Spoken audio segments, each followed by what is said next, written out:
Winter Latina Show. Hosted by IDM.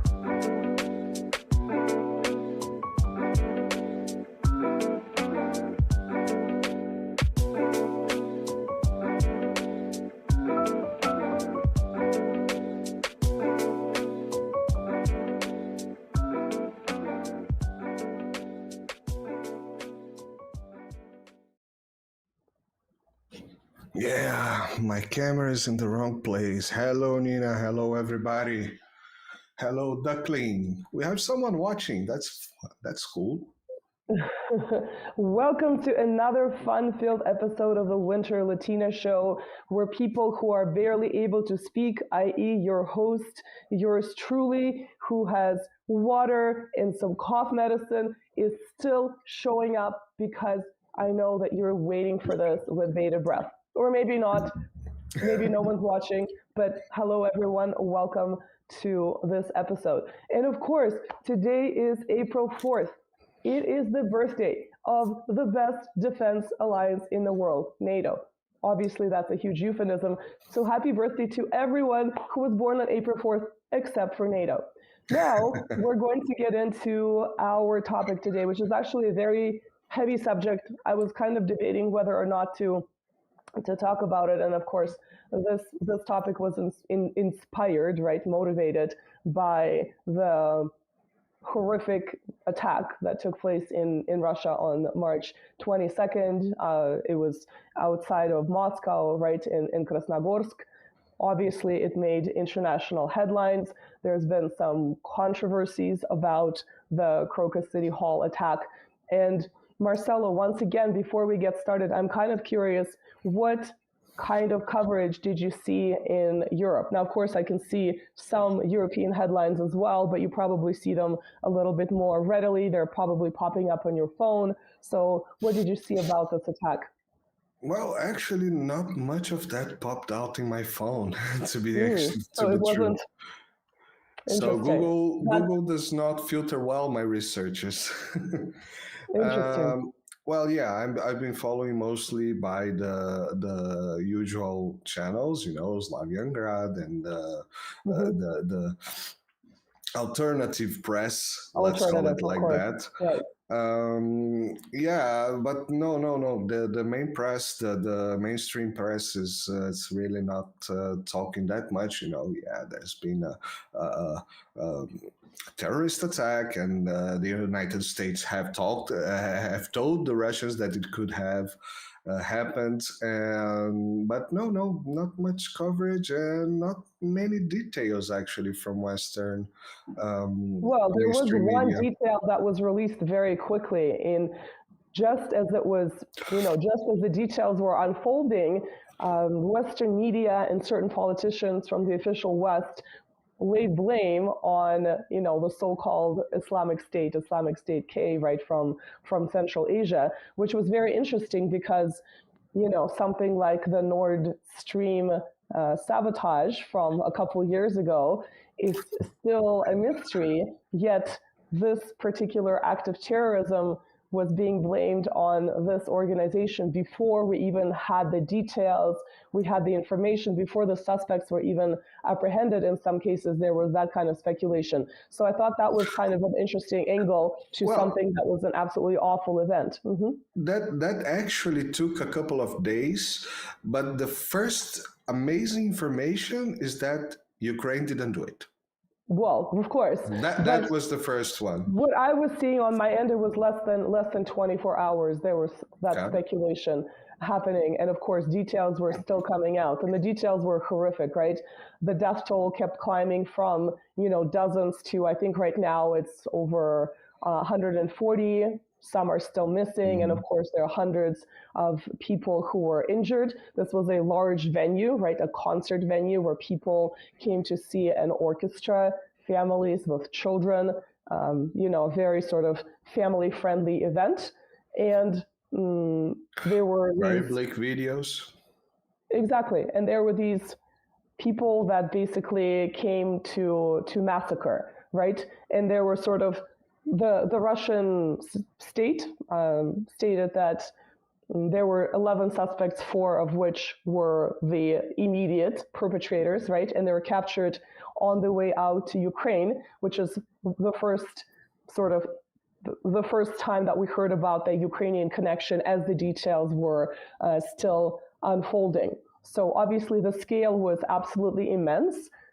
It was compared to some of the worst acts of terrorism in Russia, in post-Soviet Russia, so modern Russia. And it was compared to 2 acts of terrorism. One of them was the Beslan school hostage crisis, which took place during the Second Chechen War, the early 2000s. And the other one was, same time, it was called, well, it has 2 names. I call it, or Russians call it Nord-Ost. But I think in English, they also refer to it as the Moscow, it's labeled as Moscow theater hostage crisis in 2002, right? So we have the school situation in 2004 and the theater situation, which of course, because of the venue is the closest comparison, was in 2002. And in both of those cases, we'll talk about them in a little bit more detail. The death toll was horrific as well. And of course, these are, as civilian as it gets as far as hostages go. But the first thing that pops into my mind when I see a comparison like that is that, for instance, in the theater hostage crisis, this was a hostage situation. The perpetrators had demands to the Russian government. Now, the demands were sort of not something that could be fulfilled because they were seeking to basically stop the hostilities with the Chechen situation in the early 2000s, which, you can't just do that overnight. But, hostage crises typically have some kind of demands, right? Whereas in this case, in the case of a March 22nd attack, there were no demands. These people just came there to perpetrate a massacre. That was sort of the key point. So if you look at the history of terrorism Russia in, let's say from the 90s up until now, I would kind of generally put it into 2 categories. There were some suicide attacks. Right now, of course, suicide attacks are meant to make some kind of a statement as well, especially once the names of the perpetrators become known. And of course, they're supposed to sow maximum terror. Or these types of hostage situations where there is some kind of a demand going to the government, which is why this particular 2024 situation was very, very different. And so I think in that sense, the connection to Ukraine, whether or not it exists, I mean, there's the obvious connection that these people were fleeing to the still federally recognized border of Ukraine, even though technically some of those territories may be considered part of Russia, but not internationally recognized. So, it's kind of hard not to ask the very, very obvious question, even if you're a complete, layman on the street, know nothing about global politics, and you see the news, you would ask, okay, well, why are they heading in this direction? Why aren't they heading somewhere else?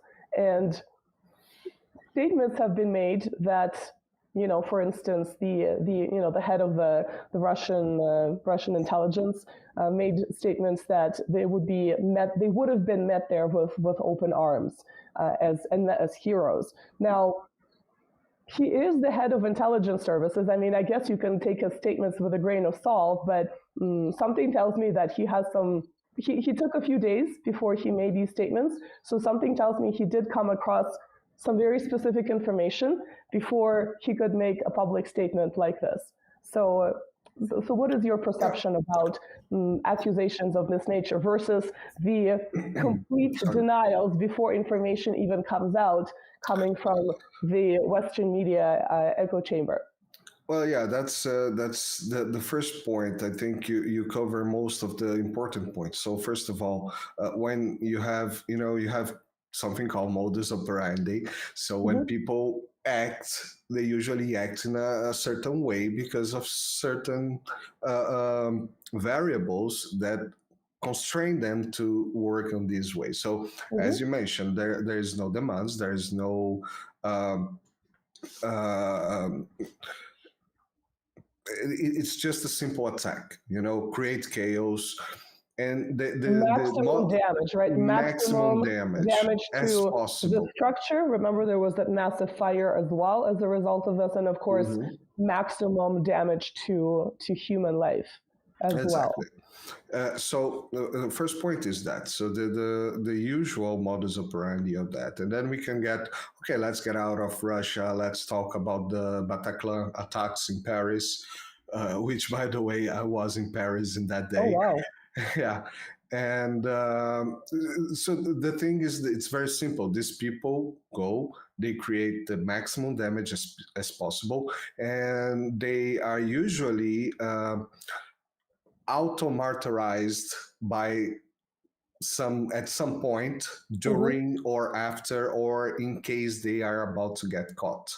And that's what happened in the Bataclan, not only during the attacks, but also after, when the French police was about to find other suspects. I remember I was still there and I was listening to the news, and they were closing everything with the risks of people around. And one woman that was found, she self-exited. Right. In a very dramatic way, let's put it like that, as YouTube likes. So that didn't happen, And as you mentioned, the guys also did not make hostages and demands. So no, and which of course would there's be a the lot other of conflicting information about this, but based on some of these media reports, right, take them with a grain of salt. There are all these Telegram channels that were uncovered. These people were supposedly paid certain amount of money and promised more money. So this was literally like a hitman type situation, except on a mass kill scale, which is really unlike anything that we've seen with, again, the modern cases of terrorism in Russia since 1991. So do you see other parallels or perhaps differences with the Bataclan theater because obviously it's a venue, right? So that's a close comparison. It's very alike. It's very alike. The way they operate, it's very alike. Just go in, shoot, kill, and if possible, get out. But if it's not possible, well, don't get out. But it didn't seem like in the Russian case that these perpetrators had any desire to self-exit, like the more motivated perpetrators in France. So that was also very interesting. And I mentioned the lady that was captured days later, exactly because of that. Because when you see the images of the Russian police capturing these guys, they were not ready to just blow up. No, they were not ready. So they were not prepared for that. These Rambos who are slaughtering people in real life instead of a movie to being these babies, right, who were not expecting to be captured because they're so close as well to their destination. And it was that contrast was also very, very interesting. And it says a lot also about who they were, at least. I actually kind of stayed away from watching too many of those interrogation videos, but the inability to speak Russian language, it did seem like these people were not ideological, which of course, if you're working for the so-called Islamic State or some other highly political, ideological, quasi-religious organization, you have to be very, very inspired in that way. And of course, this is the thing that makes you motivated to self-exit, like you're saying. In this case, these people, if they're essentially doing it for money, which it seemed to be, rather being primarily inspired by ideology, politics, some kind of a religious interpretation that's skewed, then again, that is this really striking contrast. And if you have that, then how can you not have questions about the puppet masters of something of this caliber? It's sort of like, again, even if you're the layman on the street, and by no means am I an expert on terrorism, but this is sort of the obvious question that should enter anyone's mind who has two brain cells capable of sparking a single thought. Hopefully, if you see that kind of news, like this is the question you should ask. And so, yeah, all those comparisons to the earlier earlier cases of terrorism can only really be made in terms of the scale and the damage to civilians and the type of civilians that were harmed, right? Women, children, just like the absolute no-no. And, beyond that, it's really different. Yeah, so we had this conversation with Lucas Laroche from the New Resistance here the last weekend, and one of the aspects that he was mentioning is that, so you have this moderate revolutionary arms being created and pumped with the United States some years ago, and then you have the spin-offs from that, like you had the ISIS being created, being born on that. And after some time, well, maybe these armies are not well fed anymore. So these people just become mercenaries. It's not ideological anymore. So if it's not ideological, so first of all, there's a big narrative problem there. Why? So first of all, why? Why would Islamic extremists attack Russia? Because as far as we understand, the Chechen wars are long gone. The Chechens are right now being extremely useful and useful to the Russian army on the Ukrainian special military operation. And so I think, in my perception, an outsider, it looks to me that, the big issue, the big Islamic issue, let's call it like that. It's not, the issue is not the Islam, is the social problem that it may have had been some time ago, has been solved, has been, we have Islam in our country, and it's all right, and they are all right living in a country that is... I mean, the other thing that's been mentioned is that it could be linked to Syria, but of course the height of Russian involvement in Syria was several years prior, and I'm about to get there, exactly. There was an attack, the anniversary... That's the narrative problem. Right. The anniversary of a 2017 attack in St. Petersburg, it was, the metro bombings, the subway bombings, passed yesterday. And of course, at the time, it seemed like it was quite mass scale. Now, it's weird to compare death tolls. Obviously, a subway is kind of its own special hell if you think about this type of a situation where you're in a confined space underground, right? But basically, it was a suicide bomber, and are we even allowed to use that term? I guess I should say self-exiting bomber in the subway, and it was literally right in April 2017, right, April 1st. So this day has passed yesterday, and he was a Russian citizen of Central Asian descent. So he was born in Central Asia, but he received a Russian citizenship, and I think the death toll was 15 people, plus, of course, the man who took himself out in this way, and over 100 people were wounded. So again, very, very mass scale. If you think about the idea of being in a confined space on a subway underground, right, it's really terrifying, and that really brought sort of memories of previous attacks, because there were other bombings in Moscow, right, in the subway. So this was St. Petersburg. Moscow was 2010, and that one was pretty massive.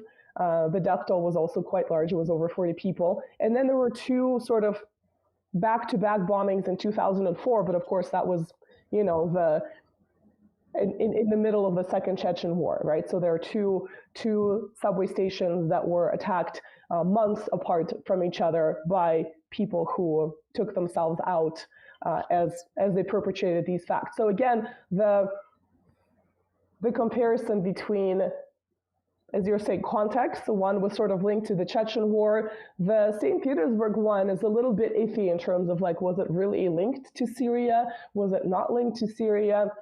I've seen all kinds of conflicting information about that, but at least in terms of the modus operandi, like you're saying, these people were very, very motivated to take themselves out as they took lots of other people out. So very, very different compared to the Crocus City Hall situation. And so making some kind of a parallel to Russian involvement in Syria that has kind of really wound down is very, very problematic. So then that's not really working. And yeah, that's a point where I wanted to go about the narrative problem. Is that, well, I mentioned this a couple of times here in the channel. When I moved from Brazil to Europe, it was 2015. So when I was in Brazil, Russia was working together with the United States to fight ISIS. Mm-hmm. And, well, all right, makes sense. War on terror, everybody's on board, all that. Mm-hmm. But when I arrived in Switzerland, Russia was bombing Damascus. Mm-hmm. You understand the very simple difference in the narrative.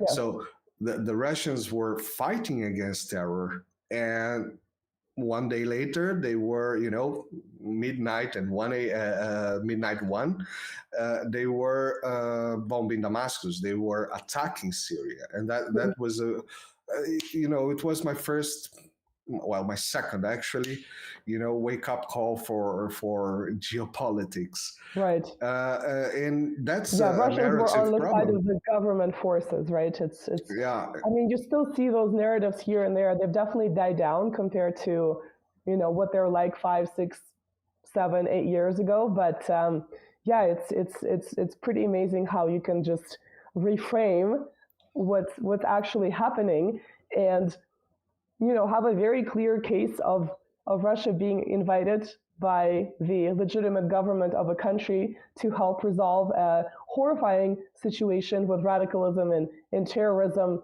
some of which is being funded by foreign countries, multiple foreign countries. And you could just kind of tweak the phrasing, and it's about Russia attacking Syria, which is, of course, I think this might have been a wake-up call for other people as well, in terms of people who are actually watching that situation unfold, and they might have realized how things can be reframed to completely switch your perception of, the actual situation on the ground. So, But exactly. also, of course, if you think about whom the so-called Islamic State attacks and whom it doesn't attack, you can also have questions about that. Like, wouldn't such and such country be an obvious target, but yet it never happens, right? So then I know there are lots of tinfoil hat theories about that particular organization, which, I'm not going to go down that rabbit hole, but it's definitely a question that would arise as well, because you always want to ask, whom does this benefit? Whom are they attacking? Like, really very basic questions about the modus operandi of an organization like that, right? That's supposed to be sort of the worst and the most terrifying terrorist organization in the world today, right? So that's another interesting question. But again, even if things were clearer, let's say even if it had some connection to Syria, normally in a crime, including a terrorist attack, there should be some kind of an investigation, and that investigation takes, a certain amount of time. So the fact that you would be having these headlines, and most certainly Kiev had nothing to do with it, it's almost like, again, it's this like the lady doth protest too much kind of scenario. Even yesterday there was, I posted about this on Twitter/X, there was a phone call at the highest levels between the Russian defense minister and the French defense minister. And I think France, who knows if this is a game or they're backing down from their threats of bringing actual NATO troops into Ukraine, but they're sort of discussing cooperation and possibly even relaunching negotiations. But they were talking about the war, but as part of that conversation, the French Minister of Defense said, by the way, Ukraine had nothing to do with this terrorist attack, and I'm really sorry that it happened. And so, it's just, you now have phone calls going to the Russian government that are being initiated by European governments, because this was initiated by the French side, trying to drive down the point. And it's just like, again, what is the purpose of overly stressing it? Do you not think that Russia has its own ways of investigating something like this? And It's just absurd to punch a point that, well, first of all, you have not, let's quote unquote here, air quotes, you have nothing to do with it. I mean, if this guy would be saying, well, France has nothing to do with that, and we will give you support for finding out whatever. They're not saying that. The United States is not saying that. They're saying, well, Ukraine has nothing to do. Well, are you the government of Ukraine? Are you well, but it's like, how much investigative? Do you know? How much control do you have over that country, right? So that give me would the be receipts. Yeah. how much? Why? How do you know that? Are you the owner of the government? Well, either like you're completely in control of the government, which says a lot about the puppet state that Ukraine may be, right? Or you simply don't know. But, if we look at Kiev's modus operandi, we've had, drone attacks on civilian buildings in Moscow.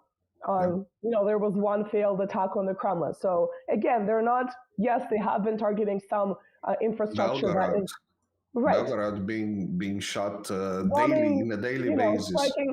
Striking Donbass since 2014. Again, going after specifically civilian targets like shopping malls, parks, like public places on a weekend to create maximum damage. Now, that actually kind of sounds like attacking a big, venue where families are attending to watch a performance on a weekend. Actually kind of sounds within those same parameters. And I'm not saying, Kiev did it, because I'm not the Russian intelligence, but in terms of causing an attack and causing maximum damage to the civilian population, it's completely in line with that. Even when they attacked the Crimean bridge, the Kerch bridge, the initial attack killed a family. It wasn't, they weren't attacking some oil tanker or something like that, or some military machinery being moved, and then you could say, yes, they're defending themselves, they're striking, arms that are being moved, blah, blah, blah, blah. Okay, fine. They're striking a family and killing a child. So, is that not considered an act of terrorism? I mean, the Kerch Bridge, one could argue. Yeah, the Kerch Bridge, one could argument that, it's a military target, although it's not very important, but it is an infrastructure target that could be used as military. But you have the assassination of Daria Dugina, you have the assassination of the other reporter that I forgot the name now, and they were all kind of confessed by Budanov, and recently by the other guy that I also forgot the name. Well, Slavic names is not my easy everyday thing. If there was a Souza or a Soares, that would be easy. Pardon me. The fact that they're making these insinuations in public, again, about people who are not connected to the military, right, is very, very telling. And they've been going out, again, assuming they were the ones behind those assassinations, they're going after thinkers, right? They assassinated, Vadim, well, I think it was his pseudonym, right. So they went after him, who was, he was a journalist in a war zone. Daria Dugina was obviously an opinion maker, an intellectual, again, someone who would be, or would have been even more important in terms of informing the Russian society, having access to the media. They went after the modern famous Russian writer Prilepin, who survived. So again, these are sort of opinion makers, people who are able to impact large groups of people in the Russian language. So they're really thinking, they're not really targeting, in that sense, like you're saying, military personnel, military infrastructure. They're going after people that would somehow impact your opinion in their mind, right? So that's also very, very telling. But sometimes if they're trying to use a drone against a normal apartment building, I mean, those are probably not opinion makers. They're probably just regular people living in that building, right? And then or a town square, or a market. Right, exactly. That's as far, that's as far as the, Moscow or the Moscow region. And then, of course, yes, Belgorod being the sort of the borderland city, and of course, Donbass itself, that has been struck for, we're essentially in 10 years of that city experiencing this nightmare. Again, predominantly civilian targets, children, shopping malls, bakeries, hotels. So it's really that modus operandi of causing maximum damage. Now, of course, it's not necessarily masked gunmen, right, running into those places. It's shelling, which is why, the Russian air defense cannot prevent it, and which is why that particular area was so important, to move the ability to shell the city farther, which has been unfortunately very slow. But yeah, it's the idea of causing maximum terror by going after civilians that is completely in line with what Kiev has been doing with the support of, sometimes public support of, let's say, Britain. You would see headlines coming from Britain encouraging Kiev. So if you see that in public, God knows what's going on behind the scenes. And, again, it's a speculation, but it's like, these are your public statements.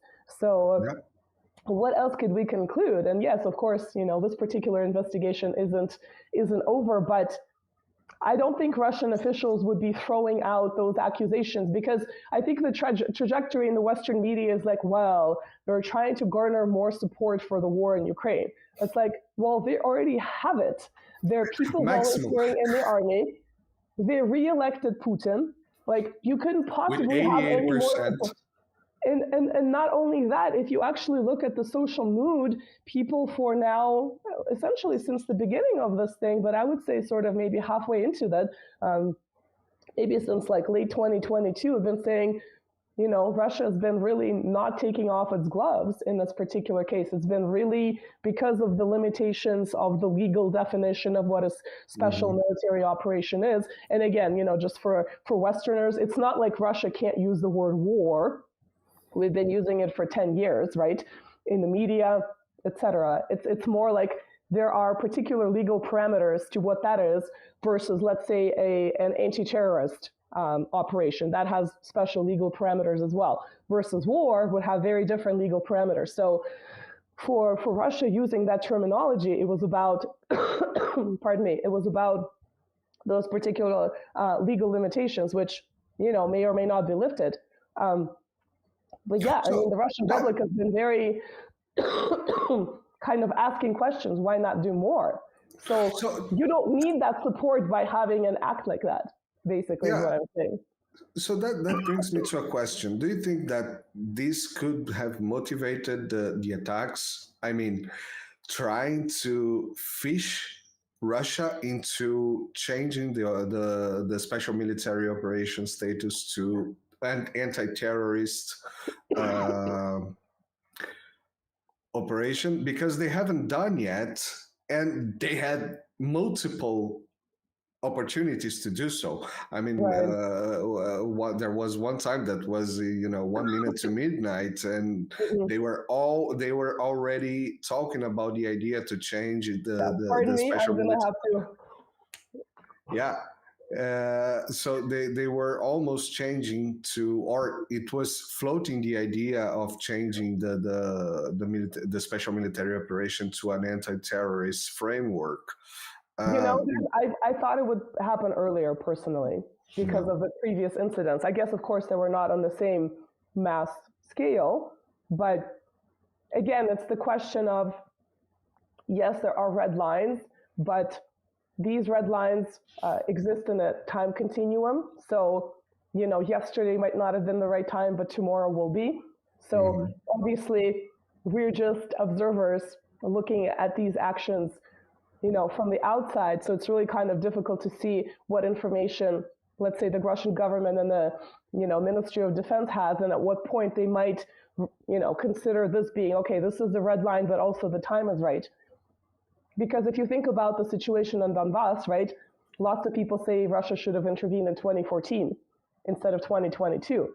And of course, the biggest counter argument was that it was not ready in terms of the financial implications, sanctions, et cetera, that would have been implemented. And it took Russia a while to prepare for that. So I think this is, I think it's a difficult question. It's a matter of, it's a question, yes, of course, it's a red line if Kiev was involved, if someone else was involved, but it's also a matter of the timing. And it's not clear to me whether the timing is right or not. So, there's all this, it's a very dynamic situation. So on the one hand, you have France threatening to send troops. On the other hand, Macron is wanting to help with obtaining more information about this act of terrorism. And yet, on the third hand, right, we're running out of hands here. We have these phone calls, between the defense ministers, perhaps discussing possible peace settlements, right? So it's a really, it's really kind of hard to come to a conclusion about this when those things are being thrown out in public. And of course, then you're like, is this actually what's happening, or is this being given to the public for a show, right? So perhaps it's again us being kind of skeptical and questioning everything we see, which I think is kind of helpful, but sometimes maybe we go too far. So it might be one of those as well. So I'm not really convinced that would really change the situation. But the fact that the Russian officials, like the head of the intelligence services, Bortnikov, made statements like there is that foreign connection and it's not ISIS. I don't think he would be publicly making statements like that, knowing that they would immediately be translated into 100 languages. If he didn't have some really particular kind of information, if he didn't weigh his words prior to issuing them, whether it's a sort of like, that we know, and we know that whether it's just that kind of a situation or whether some actions would be taken by the Russian government, right? It's really kind of hard to tell.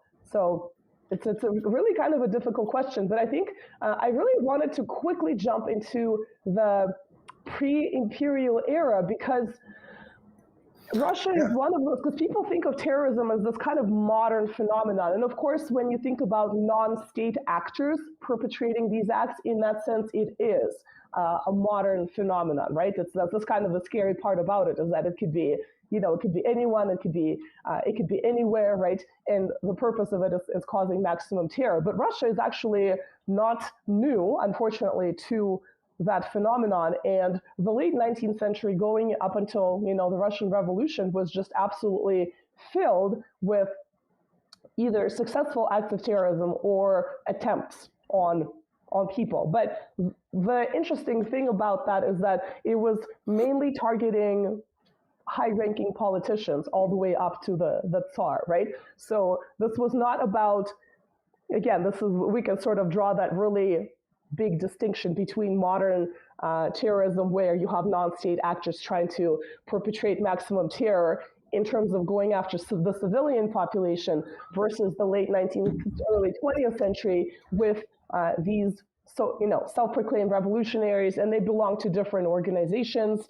So for instance, one, probably the most famous example, is the assassination of Tsar Alexander II in 1881. And his assassins were linked to a radical organization called People's Will, right? Народная воля. And so, and this was not the first attempt on his life as well. And it was horrific, right? It was a bombing. He didn't die immediately. I don't want to go into the gory details, but basically it took a while for him to actually pass from his injuries.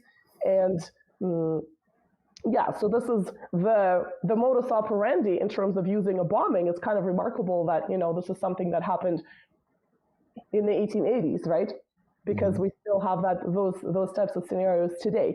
But the targets are obviously very, very different. They're going after high-ranking politicians.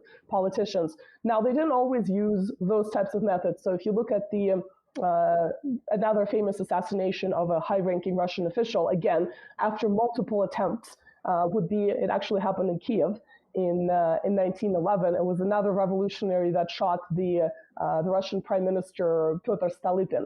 That was kind of one of the last assassinations prior to the Russian Revolution. And again, the man had multiple attempts on his life.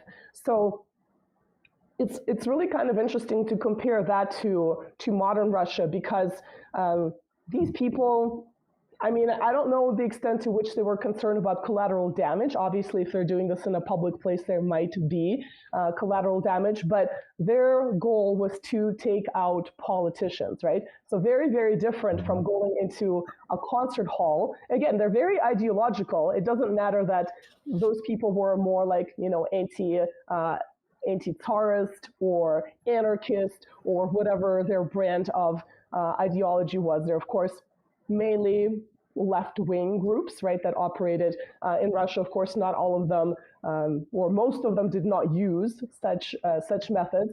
But this is also just very interesting that I don't know whether Russians would have this as the first thing in their mind, but they certainly are aware of that history of these assassinations, right, of high-ranking politicians by these horrific means, right? And so that idea of terrorism, the fact that it was kind of reborn in the 1990s, is it's fascinating and it's horrifying at the same time to compare those similarities and differences. Where, in the post-Soviet space, you no longer have these. I mean, yes, I'm sure there are attempts on politicians' life all the time, which is why they have a huge entourage of bodyguards. There was Lenin itself. Right. He suffered an attempt to murder, which by the way, it's said that he died because of the lead of the bullet or whatever. Yeah, long after. Yeah, there are lots of theories about that, but yes, of course, that's another example. There's lots of other attempts on various leaders' lives as well. And again, it's sort of limited to politicians. So of course, as we enter the late 20th or early 21st century, the dynamic changes in terms of causing maximum terror and, in fact, targeting civilian population that is, completely innocent if you think about the children targets. So I think for Russians, it is kind of again, it might not be the very first thing that pops into their mind, but they learn their own history. So of course, they're aware of that long period of a very unstable society with these acts of violence that were being perpetrated. And so the idea that this could happen in any public space was already in the Russian mind back then. And of course, the Soviet Union, the late Soviet Union, was quite a stable society. So to have that, dissolution of a huge country and then have the emergence or reemergence of terrorism was, of course, an absolutely horrifying prospect. And of course, it was much, much worse because the targets were, hostages in a theater, hostages in a school. Another one that was one of the earlier ones. Civilians. Yeah, it was civilians. There was another one early on. I think it was. Let me check. It was 1995. It was a hospital. It was sort of the first Chechen war. So this was Yeltsin, right? So we know that Yeltsin was a darling of the Western establishment. So his handling of the Chechen wars was probably perceived better than Putin's handling of the Chechen wars, even though on a grand scale, those two were not, different conflicts, right? So, I'm just checking what the death toll was 129 in this Budonovsk hospital hostage crisis. Again, it was a hostage crisis, and the wounded exceeded 400. So in all of these major attacks, right, the hospital crisis, the theater, right, the 2002 theater hostage crisis in Moscow, and the Beslan school siege, there was sort of one main mastermind, right? His name was Shamil Basayev. He was kind of like one of the intellectual, ideological thought leaders of sort of the Chechen wars.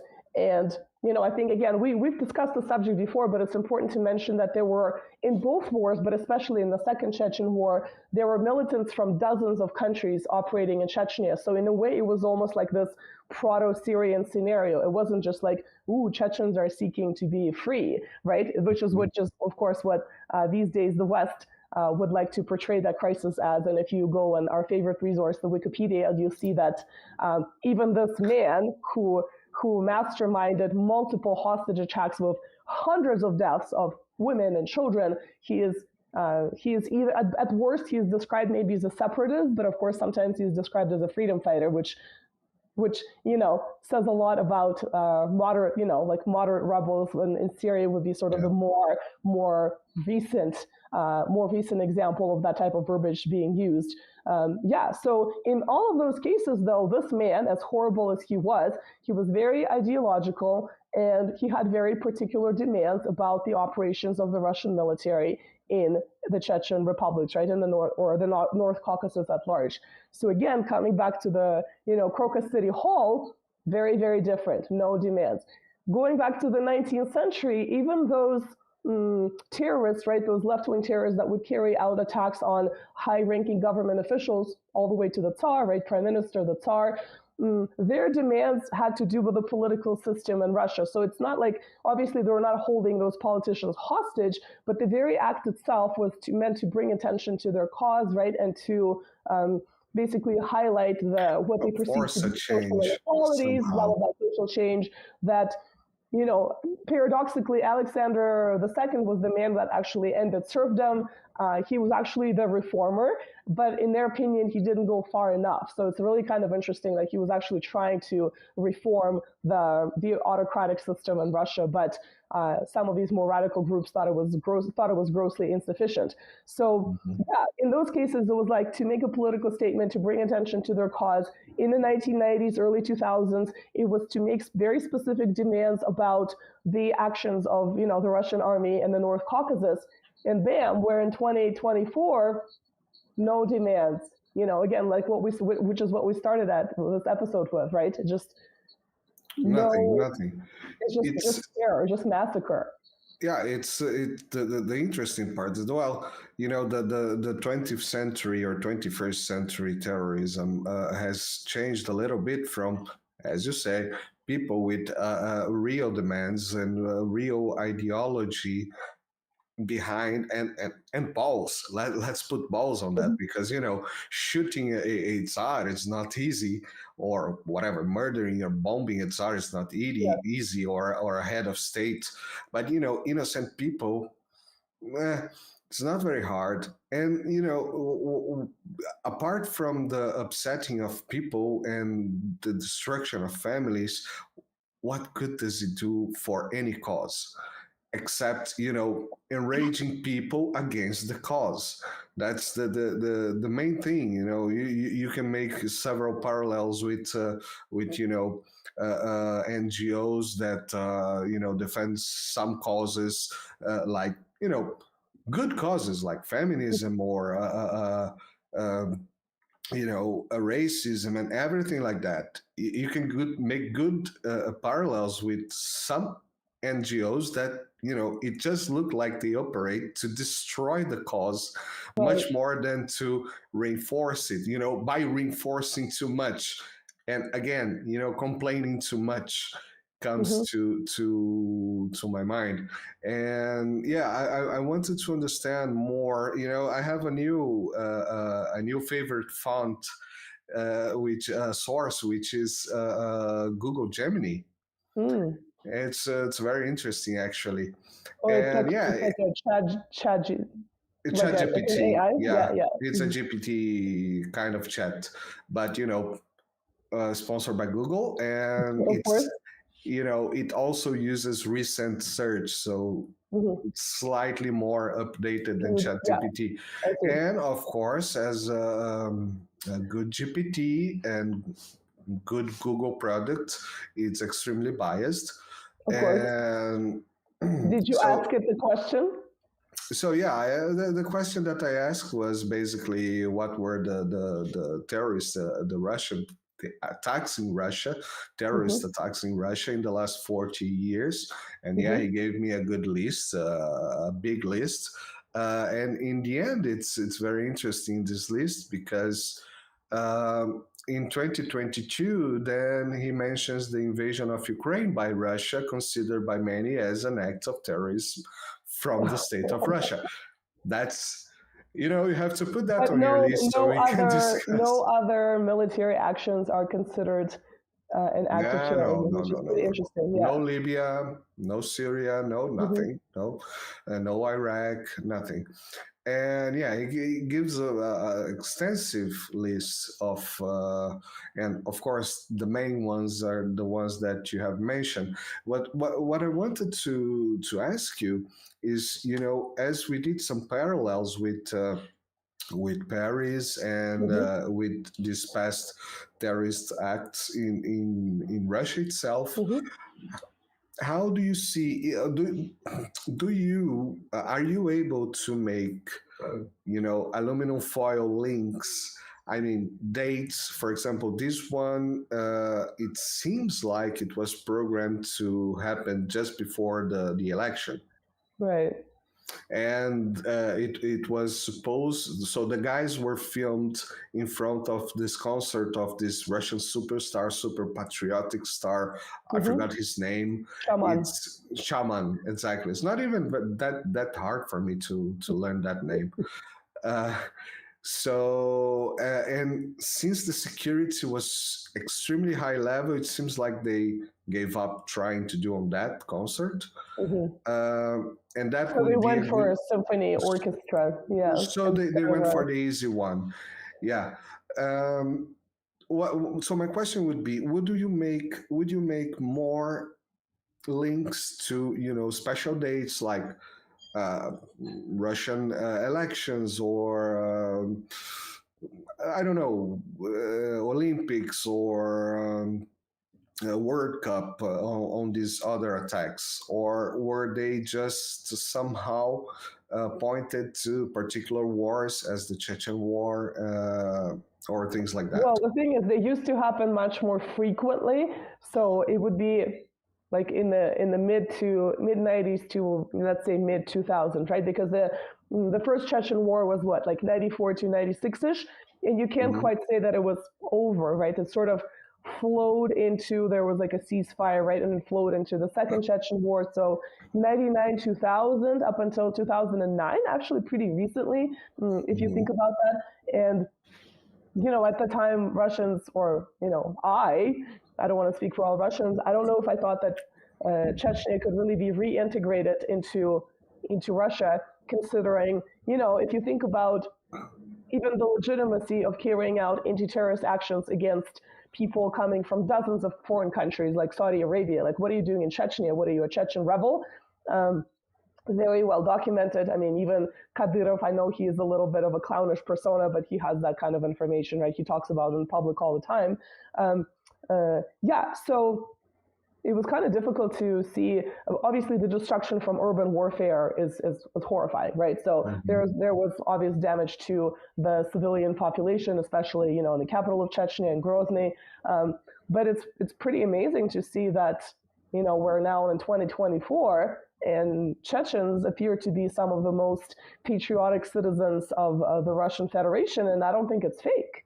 At least, from what I've seen. I mean, obviously you can't speak for every single person living there. It's pretty amazing, and I think it says a lot about those foreign elements and how important they were driving that, A, military actions, B, the ideological features of that conflict. But yeah, anyway, my point is that in that time period, those terrorist attacks were actually much more frequent.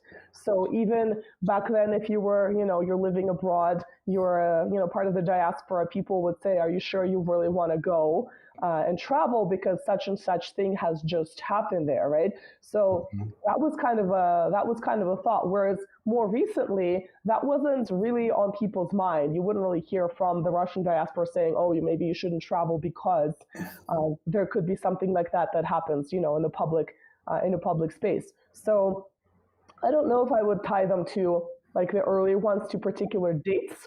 I think it's more about the demands, maybe the things that were happening in the war theater at the time, some of the earlier ones. But yeah, this recent one, I mean, definitely, it's kind of hard not to think about the elections because, those warnings from foreign embassies came in early March, right before the elections. They were very general. If whom to believe, right? They're sort of claiming that they passed on all the information to their Russian counterparts. The Russian counterparts say the information was way too general, so it's almost like we get that information all the time. Like this is not not specific enough. But yeah, I mean, it's kind of hard not to think about the election because it was so close, and it's quite possible that the initial attempts were foiled or they were just too difficult to carry out, which is why the choice was made for, a later date.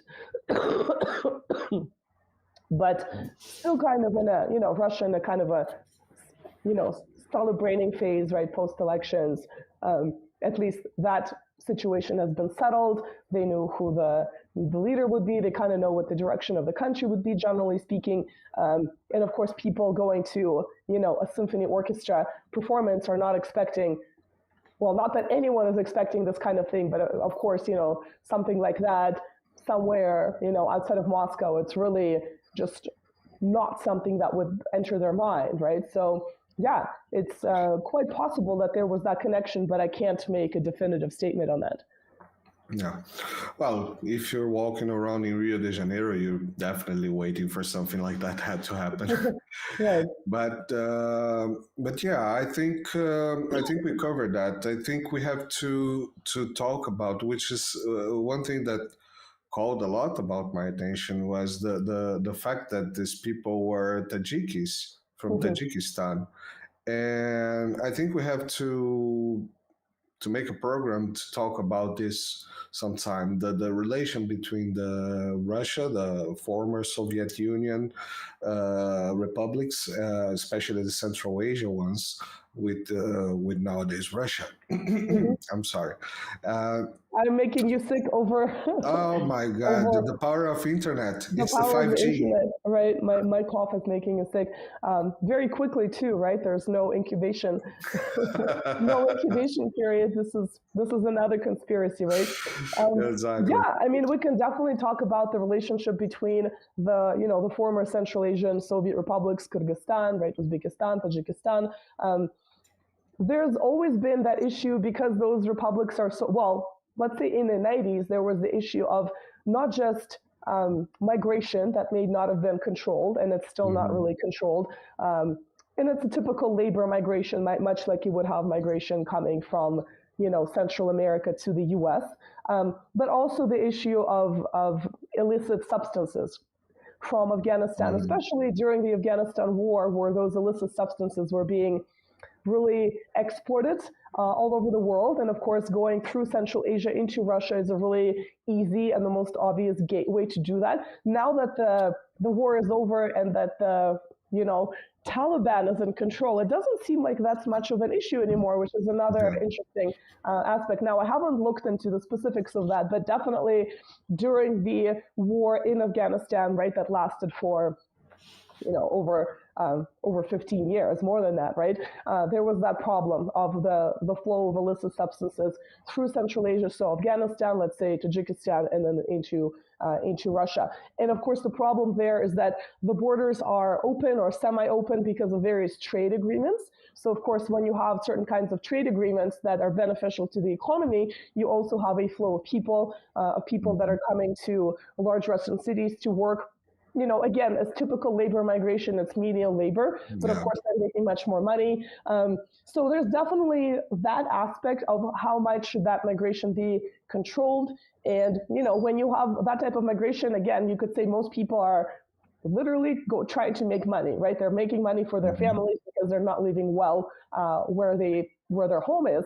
But of course, when you have such a large flow of people, by definition, there are going to be some elements, right, that are not the nicest people. That's just going to happen. And so how do you protect, the country to which there's that large migration flow comes into? Like, what do you do about that? So yeah, I think it's a separate but related discussion. It's definitely an issue. And it's one of those issues that, to a certain extent, I would say it resonates in Russian society, but I would also say that the Western media exploits it because they really like to amplify these possible ethno-cultural tensions, and they're not really looking at it for what it is. they're looking at it to create some kind of strife between Russians, which of course Russians are also multi-ethnic, but let's say Slavic Russians versus some of these migrants coming from Central Asia. But yes, it's, if I had to make sort of one qualifying statement, it's definitely been somewhat of a problem because of the way the Russian government has been dealing with it over the years, and it has not been resolved.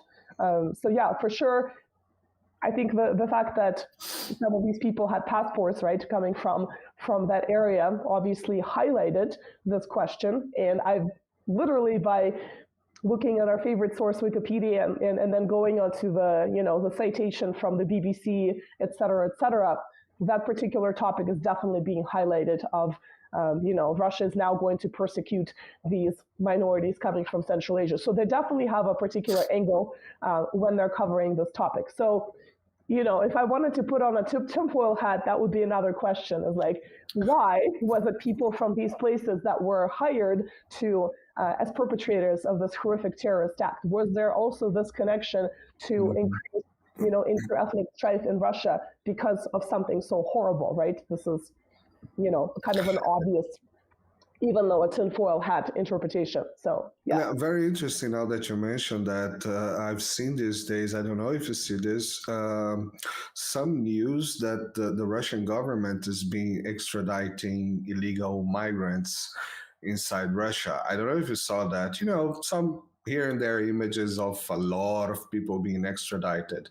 Well, they're not being extradited. I saw news that they're being sort of searched as part of this investigation. Now, to what extent this was being carried out and to what extent it's to, some Westerners would say it's to appease the Russian public that might be, very angry by, obviously justifiably so, by this horrific terrorist act. And so I think this is something we can discuss separately as part of another topic, but it's definitely a related subject. So, definitely a question as to why it was those people that were chosen, that definitely arises. Because again, they don't seem to be very ideological. It's not like they're ideological and they're coming from these Central Asian republics that happen to be, predominantly Muslim, right? It's these people just seem to be,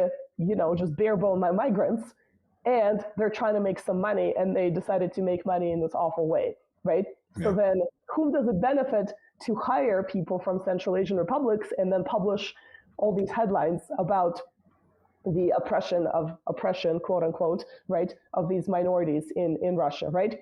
Again, I think the question of whom does this benefit can be asked in many ways about this particular act of terrorism and the overall situation around it as well. Yeah, the tinfoil hat tells me that someone is trying to export xenophobia as well.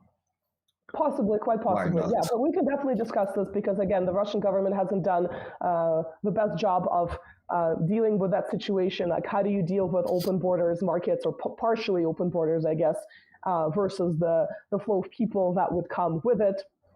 And like I said earlier, it was the issue of illicit substances. Now, as you could see, well, maybe not now, maybe in the last couple decades as well, that the question of any other kinds of illicit things that could be shipped across open borders, right? That's also that also is problematic. So that's definitely something that is going to open another and has opened a discussion in Russia. But I think we can wrap it up at this point. I think we can do this as kind of like a separate subject.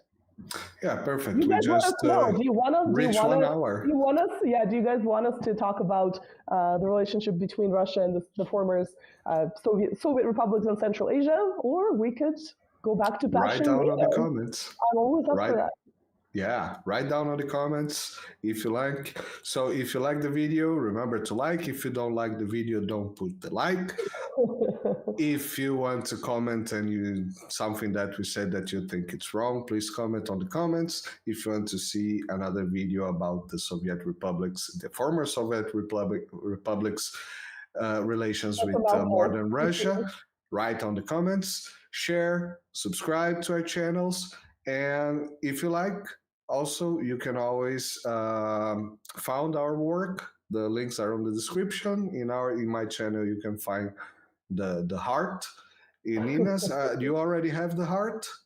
The heart? No, I don't have the heart yet. The I'm not monetized channel. Oh, you're getting there. You're getting there. I will get there. I'll get to my million. Which, by the way, we have to celebrate that today is our 10th program. So. Oh yes, absolutely. Out of boy for us. So not only are we not celebrating NATO's birthday, we're also celebrating our 10th program. There we go. Yeah. Happy and we already birthday. have some comments on the chat saying that definitely they want to see about Russia, Central Asia from Da Costa Music, one of our subscribers. Nina. Perfect. Nice to see you again. Again, apologize for coughing all you guys. Hopefully I didn't get you sick. I'll be better next time. Hopefully, fingers crossed. And we will see you soon. Thank you for watching. Bye, guys. Bye-bye.